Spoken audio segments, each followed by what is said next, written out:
Assalamualaikum warahmatullahi wabarakatuh. Salam sejahtera bagi kita semua. Om Swastiastu, Shalom, Namo Buddhaya, Salam Kebajikan. Di sini kami dari kelompok 6 ingin mempresentasikan mengenai teori hak kepemilikan dari mata kuliah ekonomi kelembagaan. Di mana presentasi ini disusun oleh kami yang beranggotakan 11 orang, dan salah satunya yaitu saya yang bernama Oki Adilariana dengan ujung NIM 007. Nah, pokok bahasan dari presentasi kami yaitu yang pertama ada definisi hak kepemilikan, yang kedua ada hak kepemilikan dan rezim sistem ekonomi, yang ketiga ada hak kepemilikan dan ekonomi kelembagaan, dan yang keempat hak kepemilikan dan efisiensi ekonomi. Di materi yang pertama itu ada definisi hak kepemilikan. Definisi hak kepemilikan itu yang dimana konsep dasar hak kepemilikan itu mengasumsikan bahwa hak kepemilikan ditetapkan kepada seorang individu menurut prinsip kepemilikan pribadi, dan sanksi atas hak kepemilikan itu dapat dipindahkan melalui izin menurut prinsip kebebasan kontrak. Nah, di sini juga ada ahli yang bernama Bromley dan Serenia yang juga mendefinisikan bahwasannya hak kepemilikan itu sebagai hak untuk mendapatkan aliran laba yang aman bila pihak-pihak yang lain respect dengan kondisi yang melindungi aliran laba tersebut. Jadi makna ini dengan cukup terang itu memberi gambaran bahwa sesungguhnya hak kepemilikan itu menyangkut penguasaan individu atas aset dalam pengertian yang luar biasa berupa ilmu pengetahuan dan keterampilan, sehingga di dalam dirinya itu terdapat hak menggunakan atau memindahkan atas aset yang dikuasai atau dimiliki. Dan perlu dimengerti pula, hak kepemilikan itu nggak cuma bagian dari kerangka kerja kegiatan ekonomi, tapi juga bagian dari sistem aturan-aturan atau sistem of rules yang merupakan hasil dari proses ekonomi, yaitu perilaku memaksimalkan keuntungan. Nah, maka dari itu, hak kepemilikan itu bisa didefinisikan sebagai hak-hak untuk memiliki, menggunakan, menjual, dan mengakses kesejahteraan. Kepemilikan atau properti di sini bisa berupa kepemilikan fisik, kayak objek konsumen, tanah, peralatan-peralatan modal. Dan ada kepemilikan yang tidak terlihat itu kayak seperti ide, puisi, formula, atau rumus-rumus kimia gitu. Nah, selanjutnya yaitu ada menurut Rosenberg tahun 1992 yang mengidentifikasi bahwa ada 4 karakteristik dari hak kepemilikan, yaitu yang pertama universalitas atau universality, yang kedua eksklusivitas atau exclusivity, dan yang ketiga yaitu transferabilitas atau transferability. Yang terakhir yaitu ada enforceabilitas atau enforceability. Nah, universalitas itu maksudnya di mana seluruh sumber daya dimiliki secara private atau pribadi dan seluruh jatah dispesifikasi secara lengkap. Yang kedua yaitu eksklusivitas adalah merupakan seluruh keuntungan dan biaya diperas dari hasil kepemilikan dan pemanfaat sumber daya yang seharusnya itu jatuh kepada pemilik dan hanya pada pemilik, entah itu secara langsung maupun tidak langsung melalui penjualan.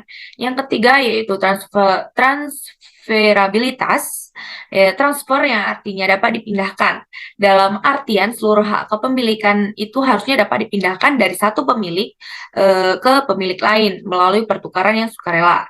Dan yang keempat yaitu ada enforceabilitas, yaitu hak kepemilikan seharusnya dijamin dari segala bentuk pelanggaran. Baik, mungkin itu saja yang dapat saya sampaikan. Materi selanjutnya akan disampaikan oleh teman saya.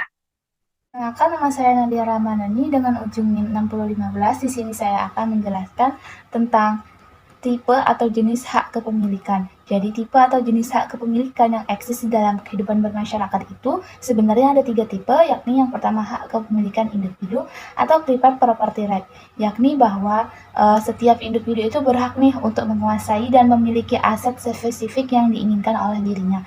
Yang kedua itu ada hak kepemilikan negara atau state property right, di mana bahwa setiap aset spesifik itu hanya diperbolehkan menjadi milik negara saja, sehingga kita sebagai individu atau pribadi itu tidak diperkenankan untuk memilikinya. Selanjutnya, yang ketiga, ada hak kepemilikan komunal atau communal property right, yakni bahwa setiap kepemilikan yang dipunyai kelompok yang telah terdefinisikan dengan baik dari orang-orang yang bergabung untuk menggenggam aset yang tidak bisa dipindahkan ke orang.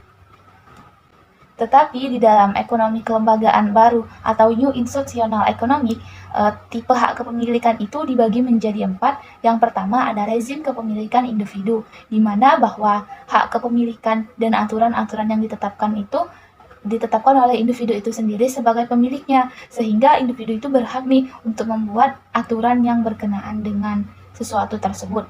Yang kedua ada rezim kepemilikan bersama atau common property regime, yakni hak kepemilikan dan aturan-aturannya ditetapkan oleh suatu komunitas atau suatu kelompok tertentu. Jadi, hak dan kewajiban serta aturannya itu ditetapkan dan diberlakukan hanya untuk anggota kelompoknya saja. Yang ketiga itu ada rezim kepemilikan negara atau state property regime, di mana hak kepemilikan dan aturan-aturan yang ditetapkan oleh negara itu sehingga individu tidak boleh memilikinya. Yang keempat ada rezim akses terbuka atau open access regime, di mana hak kepemilikan dan aturan-aturannya itu tidak ditetapkan oleh siapapun. Jadi setiap orang itu bisa nggak ada yang mengatur nih untuk tipe hak kepemilikan ini. Sekian dari saya dan akan dilanjutkan oleh teman saya. Perkenalkan, saya Rizky dengan ujung NIM 079. Baiklah, di sini saya akan melanjutkan untuk membahas tentang hak kepemilikan dan rezim sistem ekonomi. Rezim sistem ekonomi ada 3, yaitu rezim sistem ekonomi kapitalis, rezim sistem ekonomi sosialis, dan rezim sistem ekonomi campuran. Yang pertama yaitu rezim sistem ekonomi kapitalis, yaitu dalam sistem ini seluruh kepemilikan dimiliki oleh sektor privat atau swasta. Sistem ini percaya bahwa hak kepemilikan privat atau private property rights yang dimediasi oleh mekanisme pasar akan menghasilkan pencapaian ekonomi yang efisien. Hal ini terjadi karena setiap pemilik hak kepemilikan dijamin kepastian untuk memperoleh insentif ekonomi atas setiap aktivitas yang dilakukan, misalnya untuk menjual, mengelola, menyewakan, dan lain-lain. Lalu yang kedua ada rezim sistem ekonomi sosialis. Berbeda dari itu, sistem ekonomi sosialis mengandalkan hak kepemilikan ada di tangan negara atau state property rights. Negara yang berhak untuk memiliki dan mengelola seluruh sumber daya ekonomi yang tersedia, seperti tanah. Dengan basis kepemilikan negara tersebut, diharapkan pemerataan ekonomi dapat lebih mudah tercapai jika dibandingkan hak kepemilikan oleh swasta. Lalu yang terakhir ada rezim sistem ekonomi campuran. Sistem ekonomi yang ini adalah gabungan kepemilikan di tangan swasta dan juga kepemilikan di tangan negara. Setiap negara yang mengadopsi sistem ini berbeda-beda intensitasnya dalam mengizinkan hak kepemilikan kepada sektor swasta maupun negara. Pada umumnya, negara diberi uang untuk mengelola hak kepemilikannya yang strategis seperti sumber daya air, hutan, dan lain-lain. Dengan sistem campuran ini, diharapkan pertumbuhan ekonomi itu dapat dicapai tanpa harus mengorbankan tujuan pemerataan pembangunan. Perkenalkan, nama saya Dinda Dwi Putri dengan ujung NIM 119. Nah, di sini saya akan melanjutkan pemaparan materi, yaitu pada submateri hak kepemilikan dan rezim sistem ekonomi. Nah, jadi sampai hari ini terdapat kecenderungan pandangan sistem ekonomi kapitalis mengenai hak kepemilikan yang kian mendominasi dan diadopsi oleh sebagian besar negara di dunia. Nah, bahkan negara-negara yang dulunya menganut sistem hak kepemilikan negara seperti negara-negara Eropa Timur saat ini secara perlahan telah mentransisikan sistem hak kepemilikannya menuju kepada kepemilikan privat. Nah, seperti yang sudah disinggung tadi, rezim hak kepemilikan privat diyakini akan memandu setiap pelaku ekonomi dalam memperoleh efisiensi melalui internalisasi yang lebih besar terhadap eksternalitas. Nah, jika suatu sumber daya yang langka ditempatkan dalam wilayah publik atau public domain, maka orang-orang akan memiliki insentif untuk mengeksploitasi secara kompetitif terhadap sumber daya tersebut. agar memperoleh keuntungan ataupun benefits. Nah, sehingga dalam jangka waktu yang tidak lama, sumber daya tersebut akan rusak. Nah, dalam posisi inilah, pemapanan hak kepemilikan privat terhadap sumber daya sekaligus tidak membolehkan ataupun mengeksklusi pihak lain untuk menggunakan ataupun mengkonsumsi sumber daya tersebut, akan memfasilitasi kalkulasi rasional atau rational calculation bagi pemiliknya. Nah, lain halnya dengan rezim ekonomi sosialisme yang memiliki pandangan bahwa efisiensi ekonomi tidak boleh hanya diukur dari keuntungan ataupun profit yang terbesar yang bisa diraih. Seharusnya efisiensi harus didefinisikan sebagai tujuan yang lebih luas, misalnya keadilan dan pemerataan ekonomi. Nah, jika pemikiran ini diterima, maka private property rights tentu bukanlah satu-satunya rezim hak kepemilikan yang efisien. Nah, bahkan dalam beberapa aspek bisa saja hak kepemilikan privat tidak mengandalkan kesejahteraan sosial. Sebabnya yakni kesempatan setiap individu untuk mengakses dan memiliki property rights tidaklah sama. Nah, bila ini yang terjadi, maka keuntungan ataupun kesejahteraan ekonomi hanya digenggam oleh mereka yang menguasai hak kepemilikan saja. Nah, posisi inilah yang menjadi alasan bahwa negara harus hadir untuk mengelola dan menguasai hak kepemilikan tersebut dalam cakupan dan skala tertentu. Nah, untuk menghindari pemusatan kesejahteraan ekonomi yang cuma di tangan segelintir pelakunya yang mempunyai akses tersebut terhadap hak kepemilikan. Oke, saya Rosimedata Fidiansari dengan ujung NIM 107. Di sini saya akan menjelaskan mengenai hak kepemilikan dan juga ekonomi kelembagaan. Jadi, di dalam ekonomi itu ada salah satu problem yang sering menjadi perdebatan dalam penanganannya, yaitu eksternalitas. Apa sih sebenarnya eksternalitas? Jadi, eksternalitas adalah dampak yang ditimbulkan dari tindakan pihak tertentu terhadap pihak lain nih, baik dampak tersebut positif maupun negatif. Masalah eksternalitas ini udah ada sejak paham ekonomi klasik dan neoklasik berkembang. Namun seolah menutup mata, kedua paham ini seperti mengabaikan masalah eksternalitas tadi, asalkan mereka tetap untung nih dalam menjalankan pasar atau tetap mendapatkan keuntungan dalam menjalankan pasar tersebut. Dan mereka juga menyadari bahwasannya pasar itu tidak mampu untuk menyelesaikan masalah eksternalitas tadi yang terjadi tadi nih. Oleh karena itulah muncul nih ekonomi kelembagaan sebagai bentuk kritik terhadap asumsi dari ekonomi klasik dan juga neoklasik, yang dimana seperti kita ketahui bahwasannya paham ekonomi klasik dan neoklasik ini lebih menekankan kepada pasar bebas, yang dimana dalam menjalankan kegiatan pasarnya itu tidak ada intervensi pemerintah nih dalam menjalankan pasar tersebut. Seperti yang kita ketahui pula bahwasannya masalah eksternalitas ini muncul karena adanya sumber daya bersama dan juga barang publik. Dan kita sebagai manusia ini berlomba-lomba nih untuk memiliki barang-barang tersebut, karena manusia yang sifatnya yang pada dasarnya bersifat egoistis dan juga serakah ya terhadap suatu barang dan ingin memiliki barang tersebut. Oleh karena itulah diperlukan nih hak kepemilikan dan juga intervensi pemerintah dalam mengatur ataupun mengatasi masalah eksternalitas tadi yang diakibatkan karena adanya barang publik dan juga sumber daya bersama. Selain itu, hubungan daripada hak kepemilikan dan juga ekonomi kelembagaan ini tidak hanya sebatas dipicu karena adanya masalah eksternalitas saja. Namun ekonomi kelembagaan juga nih semakin dalam untuk mengatur urusan-urusan yang lebih besar lagi. Maksudnya tuh lebih serius dalam mengatasi masalah eksternalitas, seperti mencari tahu lebih dalam lagi nih apa sih sebenarnya hubungan antara hak kepemilikan ini ataupun pengelolaan hak kepemilikan yang ada terhadap kesejahteraan bersama, terhadap pertumbuhan ekonomi maupun terhadap efisiensi. Namun Ronald Coase ini menolak nih atas intervensi pemerintah untuk menjadi salah satu solusi untuk mengatasi masalah eksternalitas tadi, di mana beliau mengatakan bahwasanya intervensi pemerintah itu tidak diperlukan asalkan hak kepemilikan itu jelas dan sudah diatur dengan baik, sehingga masalah eksternalitas tadi itu tetap bisa diminimalisir nih karena adanya hak kepemilikan yang jelas.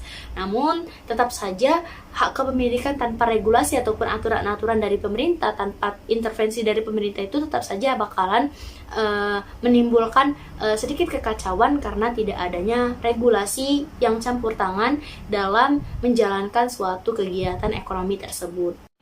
Saya Nurul Amanah dengan ujung NIM 6005. Di sini saya akan memaparkan materi kelembagaan kapitalis antara Amerika Serikat, Jerman, dan juga Jepang. Kita langsung saja ke kriteria yang pertama, yaitu institusi politik. Nah, di Amerika Serikat itu mereka menggunakan demokrasi liberal. Untuk di Jerman menggunakan demokrasi sosial, lalu di Jepang mereka menggunakan demokrasi pembangunan. Nah, untuk institusi ekonominya, Amerika Serikat itu desentralisasi, pasar terbuka, pasar modal yang tidak terkonsentrasi, dan tradisi antitrust.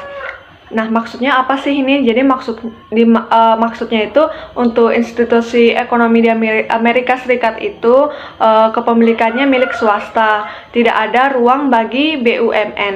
Nah, yang seperti kita ketahui berarti ini tidak ada peran pemerintah di dalam institusi ekonominya. Lalu untuk yang kedua itu Jerman, mereka institusi ekonominya pasar yang terorganisir, pasar modal terpusat pada bank. Di sini karena ada bank berarti artinya ada kepemilikan negara untuk sumber daya ekonomi strategis.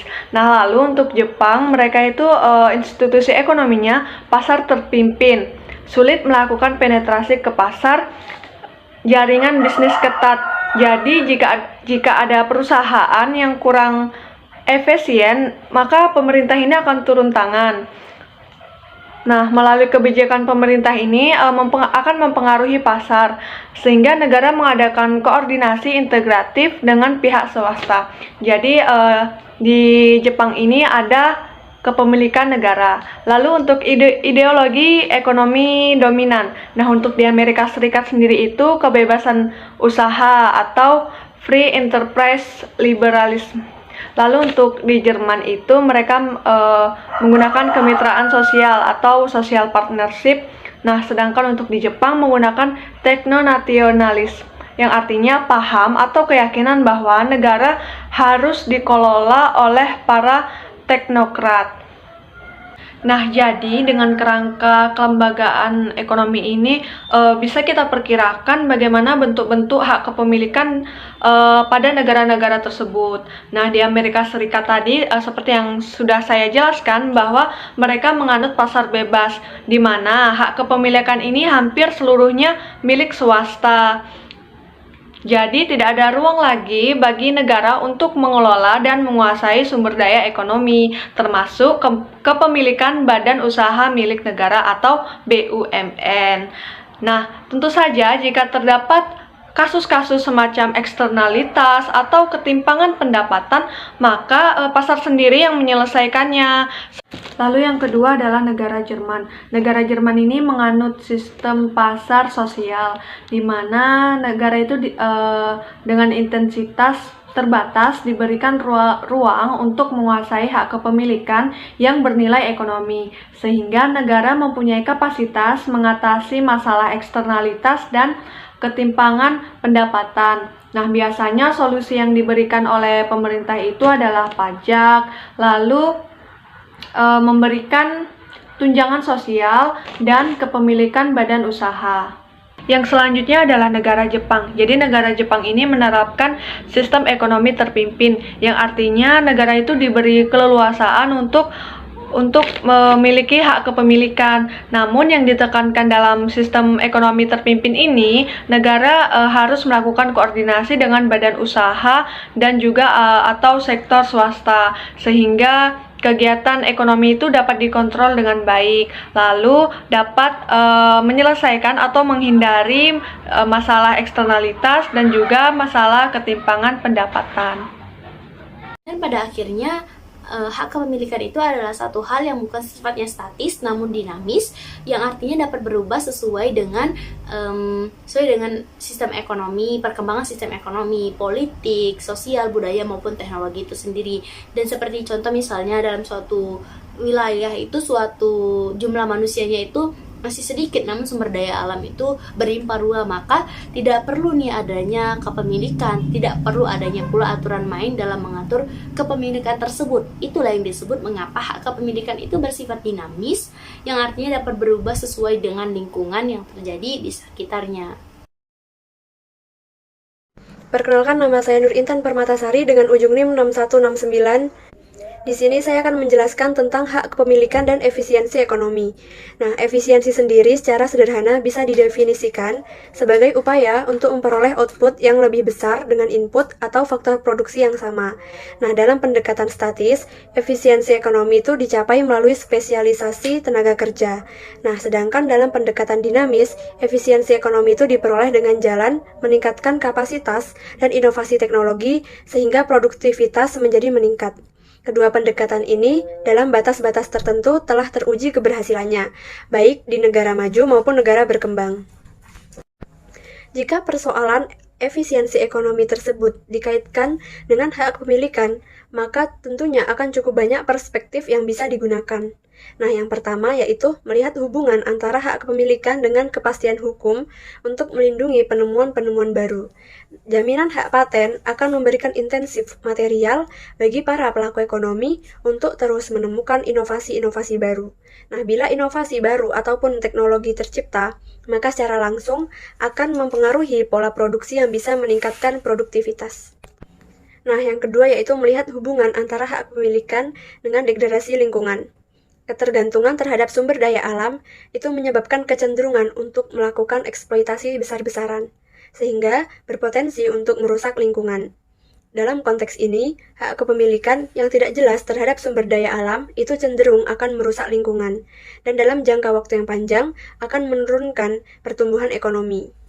Aliran hak kepemilikan menganggap bahwa hak kepemilikan semata atau free property sebagai jalan terbaik untuk memberikan insentif yang baik bagi individu demi melakukan tindakan secara sosial maupun individu.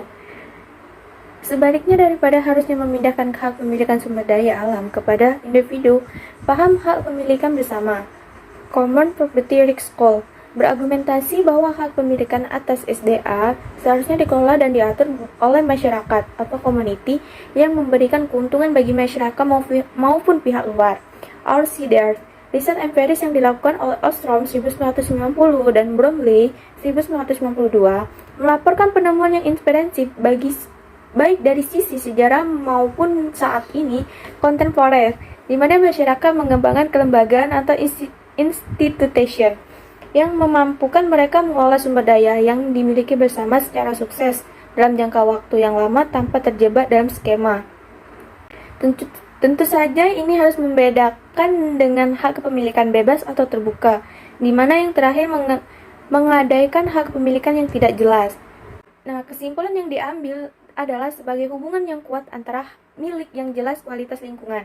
Misal, para petani dengan hak atas tanah yang aman lebih besar kecenderungannya, mereka melakukan investasi dalam konservasi tanah, teknik-teknik pembudidayaan yang berkesinambung, dan praktik pelindungan lingkungan.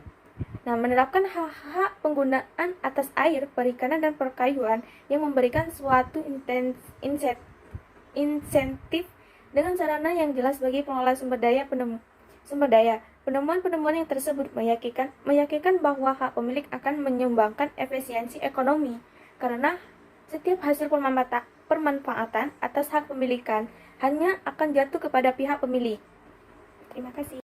Baik, di sini perkenalkan, nama saya Nadia Siprianti dengan ujung NIM 6009. Selanjutnya itu ada studi kasus. Nah, di sini kami mengambil 2 studi kasus. Yang pertama itu ada studi kasus bonded rationality pada kasus pasar bebas ASEAN.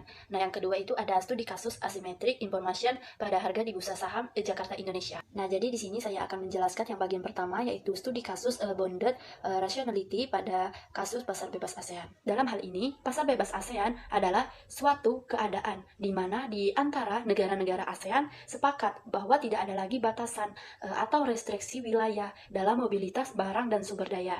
Nah, di sini ada masyarakat ekonomi ASEAN atau bisa disingkat dengan MEA, adalah perwujudan dari pasar bebas ASEAN yang menggambarkan bagaimana interaksi yang terjadi di antara masyarakat di kawasan ASEAN ini, baik aspek ekonomi, sosial, dan budaya. Nah, dalam hal ini, target ideal yang ingin dicapai oleh kesepakatan ini adalah bahwa setiap negara itu mendapatkan keuntungan. Dalam artiannya, kesejahteraan masyarakat akan meningkat. Terlepas dari itu, siap tidaknya kita menghadapinya. Nah, dari sisi kompetisi sumber daya yang dimiliki, kemampuan dan sumber daya manusia di Indonesia nampaknya belum siap untuk bersaing dalam pasar bebas ASEAN ini. Nah, dalam hal ini juga belum ada informasi yang akurat tentang manfaat yang diterima oleh bangsa ini terhadap pasar bebas ASEAN. Selain berbagai program yang disiapkan untuk menghadapinya, banyak keputusan yang dibuat oleh pelaku ekonomi di Indonesia, terutama terbatasnya untuk kegiatan mengantisipasi berlakunya pasar bebas ASEAN. Nah, baik dari sisi sumber daya manusia, pendidikan, maupun berbagai program pembangunan lainnya. Nah, dengan kata lain, secara makro, keputusan untuk masuk dan ikut pasar bebas ASEAN. Nah, dengan secara nasional atau kelembagaan, negara kita itu telah sepakat untuk mengikutinya. Nah, sekian pemaparan dari saya ucapkan terima kasih. Saya, Saila Azahra Marani dengan uji NIM 105 akan menyampaikan studi kasus yang kedua. Studi kasus yang kedua ini adalah asymmetric information pada harga di Bursa Saham Jakarta, Indonesia. Penyebab terjadinya asymmetric information pada harga di Bursa Saham ini terjadi karena tidak transparannya atau kegagalan pasar untuk menyebarkan sinyal terkait perubahan harga pada komoditi barang yang diperdagangkan. Terjadinya asymmetric information inilah yang menyebarkan isu atau rumor yang berkembang. Dari rumor yang berkembang ini mengakibatkan ketidakpastian informasi yang ada di masyarakat sehingga investor menjadi khawatir dan memungkinkan bagi mereka untuk menarik sejumlah dana yang disetor kepada bursa saham. Pada dasarnya, telah dibuat mekanisme peraturan terkait asymmetric information oleh Badan Pengawasan Pasar Modal dan Lembaga Keuangan atau Bapepam LK, yang mana peraturan ini akan menghilangkan informasi yang tertutup atau kekosongan informasi sehingga nantinya diharapkan menjadi lebih transparan dan terbuka kepada publik. Kemudian untuk informasi selanjutnya tidak boleh disembunyikan lagi bagi bursa tersebut. Bahkan untuk informasi tersebut dibuat oleh Bapepam LK, deadline-nya 1 kali 24 jam atau 1 hari. Jadi untuk perusahaan tersebut diharuskan menyetor informasi dalam jangka waktu 1 hari yang paling lama. Kemudian ada pula peraturan mengenai sanksi yang akan diberikan apabila perusahaan tersebut melanggarnya. Dapat dipahami bahwasanya asimetrik informasi merupakan gejala yang sulit dihilangkan bahkan di negara berkembang seperti Indonesia. Juga, hal tersebut masih sering terjadi pada negara-negara yang sudah maju. Teori hak kepemilikan dapat disimpulkan sebagai hak-hak untuk memiliki, menggunakan, menjual, dan mengakses kesejahteraan. Wujud dari kepemilikan di sini dapat berarti kepemilikan secara non-fisik maupun kepemilikan secara fisik tentunya.